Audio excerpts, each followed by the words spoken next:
Every Christmas, Rachel gives me a year of dates, each one in its own envelope. So every month I have a new envelope to open. It has a piece of paper that explains the date, and then a tiny little envelope with any money required. And some of these dates are so creative. From getting lost in a maze together, to going to a fair and riding the dodgems, to flying a kite, to stargazing with hot chocolate under a blanket. But one of my favourites was reading The Enchanted Wood together by Enid Blyton. This was a book I read over and over again as a child, and so reading it again to each other felt like being reunited with an old friend. There was so much of it I remembered, and yet at the same time it was like I was discovering it all over again. It brought memories and emotions flooding back. It wasn't just about the story on the pages, it was about my story, my memories. Have you ever had one of those moments when a book you rediscover, or a movie, or a song reminds you who you were, or who you are, or who you hoped to be? In the Bible, we see the story of King Josiah. He sent his secretary to arrange the repair of the temple, and whilst he was there, he found the book of the law. He took it back to King Josiah, who read it and realised how far the nation had gone away from who God had called them to be. So he called all the people together and read the law to them. What a moment! This lost text, this lost story, this lost history, and a whole nation coming together to hear it, to remember, to rediscover who they are and who they are called to be. And after reading the book, they worship the God they hear about in the story. They repent of who they have become. They tear down the idols and systems they have built to other gods, and they commit themselves to God and to being the people they were called to be. Because stories change us.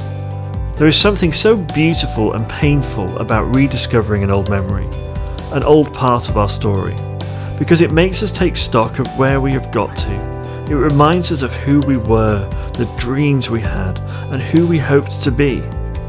But it also helps us make sense of where we are going. It invites us to recommit ourselves to this journey of hope and transformation that God invited us on. It invites us to surrender ourselves and our egos again and again so we can find real life. It invites us to repent and to reset our minds, our hearts, and our course. And it invites us to give thanks for all the ways we see God's footprints and fingerprints throughout the stories of our lives. So as we look back over the past year, it is good to remember, to reflect and to see who we have become. What are the experiences that have shaped us and formed us? It is good for us to pause and take the time to mourn, to cry, to laugh, and to celebrate. It is good to pause and repent for the choices we have made that have distorted us or damaged those around us. And it is good to give thanks for all the moments of joy, hope, love, and blessing. It is good to recognize how blessed we are, how loved we are, how much life we have. It is good to pause and breathe. But our stories aren't finished yet.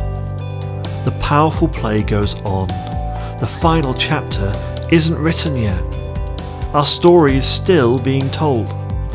So it is also good to recommit, to remember who we are created to be, called to be, and to reset our path to complete the story we set out on. What are the threads of your story that you want to see fulfilled? Promises you made, or promises that were made to you? Dreams yet to be realised, courageous decisions you are yet to follow through on. Steps of surrender you are still to take. Because stories aren't just about what has already happened, but what is yet to be.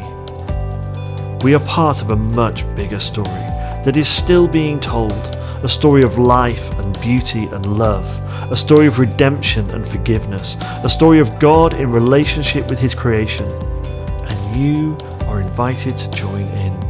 You are invited to live out your story of hope and transformation.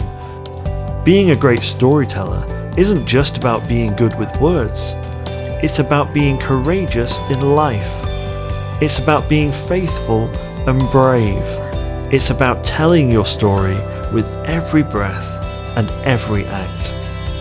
So remember your story. Tell your story. Remember the tragedy and the beauty. Remember the pain and the hope. Remember the times where God has met you and the times you have felt alone. But don't let it stop there. The powerful play goes on. Tear down all the things you have allowed to distract and distort you, and remind yourself of who God created you to be. And then start to live that story out. Because today is a good day to turn the page and write a new chapter.